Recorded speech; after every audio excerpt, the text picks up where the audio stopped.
As the world watches the US exit Afghanistan, many inside Afghanistan who worked beside the US, who helped efforts to democratize the country, are now living in fear, desperate to get out, panicked about what life under the Taliban might bring.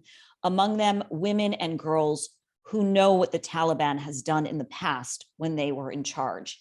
To talk about what can be done to help these women and girls, what is happening, and how you can make a difference, I'm glad to be joined by Gayle Tzemach Lemmon. She is the author of the bestseller, The Dressmaker of Khair Khana, about a young entrepreneur who supported her community under Taliban rule. She's written multiple bestsellers about women, war, and the Middle East, and she is in constant contact with women and girls inside Afghanistan now. Gayle, thank you so much for your time. Can you tell us what you're hearing from the women and girls you're in touch with in Afghanistan? Yeah. Well, I mean, just imagine you, right? I mean, I just think that there's been this kind of otherization that's been allowed to go on about Afghanistan. I mean, the girls I've met, they want to be teachers, they want to be doctors, they want to go to school. It is the thing that I think is the most concerning for them is what comes next. I was talking to a young woman today who said, it might be better to be dead than to face what's ahead. If you think about that, right? In certain towns, the Taliban has come and asked for lists of marriageable girls and widows. In certain towns, there are stories, there's a video that was shared. I cannot and have not independently verified it. I'm not in a position to, but was shared with me of a father with his hand in his head saying he didn't know where his 14-year-old daughter was. And I think there is huge fear that there'll be retribution for those who stood with the United States and NATO. So the question now is, how do we create space to get to safety? The people who stood with the United States, the women who stood and advocated for women and girls throughout. And then how do we figure out how to work a space with whatever comes next in Afghanistan? Would you talk to us first about, you use this phrase, create a space. What does that mean substantively, in a practical sense? What needs to happen? So, I mean, I think a couple of things. One is we need to really make sure that we create a safe space for women to actually get out, right? Those who, were, I think, were alongside the United States, and that we figure out how to get them to safety. And a lot of those discussions are going on now. The second piece is, in whatever comes next, the first book I had the privilege of writing was about a teenage girl whose business supported her family under the Taliban.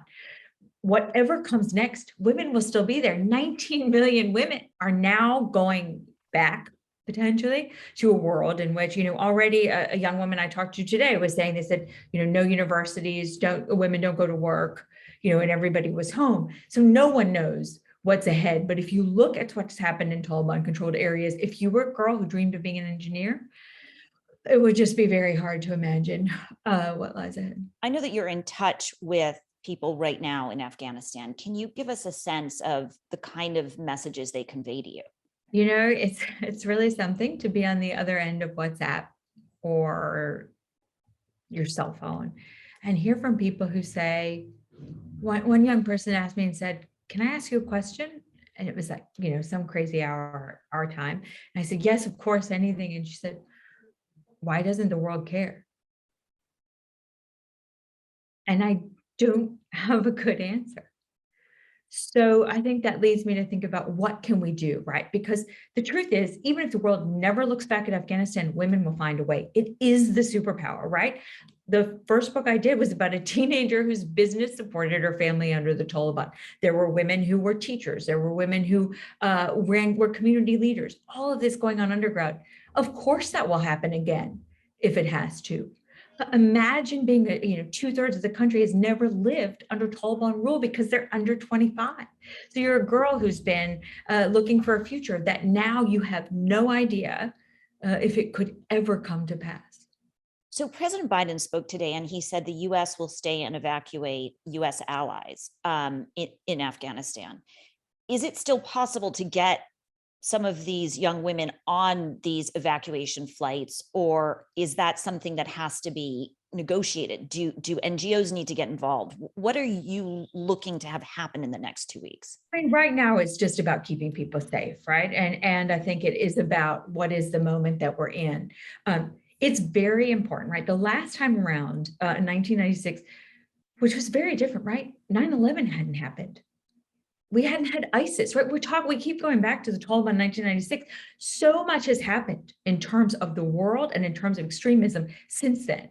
So we go back to 96, though. The first thing they wanted was a seat at the United Nations. And I was at Kabul University doing research for Dressmaker, going through these original files from the Taliban, going, really, the UN seat? Like, of all things, that's what the Taliban wanted. But it points to, if there is any way forward, right, they will seek international recognition, and women cannot be left out of that conversation, right? Okay, you want additional humanitarian aid, you want technocrats and engineers, you want development aid, all of this stuff, then half the population must have the ability to maneuver in some way and stay alive. So that's looking ahead. Once the Taliban is firmly ensconced in power, is there anything that can be done in the short term to help some of these women at least get out? And what can this audience do to be supportive? I mean, I would argue, I'm not an advocate, so I want to be very careful here. If you're going to ask me what I think would make a difference, for 2 decades, less than 1% of this country has fought 100% of its wars with almost no one caring. So this moment's on all of us. I've written about Afghan girls for years. Do you know how many times like people have been like, oh, that's kind of nice, whatever. It's not until you realize how fragile those gains were, not because of them, they're not fragile at all, but because of the world's attention span. And of course, because of the commitment that is required, right? So if you want to show commitment, then actually do something. Show people who represent you that you care, because part of the reason why we are in this moment is that no one thinks you do. Well, Gayle, I know that you are incredibly busy, and I'm so grateful for your time and for sharing your knowledge. And please keep us posted, because this audience is super concerned and wants to do something and make a difference and wants to hear what you know. Well, I want to say one last thing is that each one of you has the power to make a difference.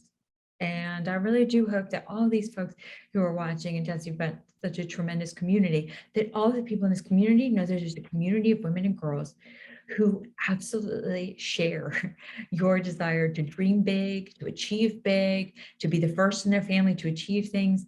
And in many ways, many of them are counting on you to not give up on them. Thank you. Thank you.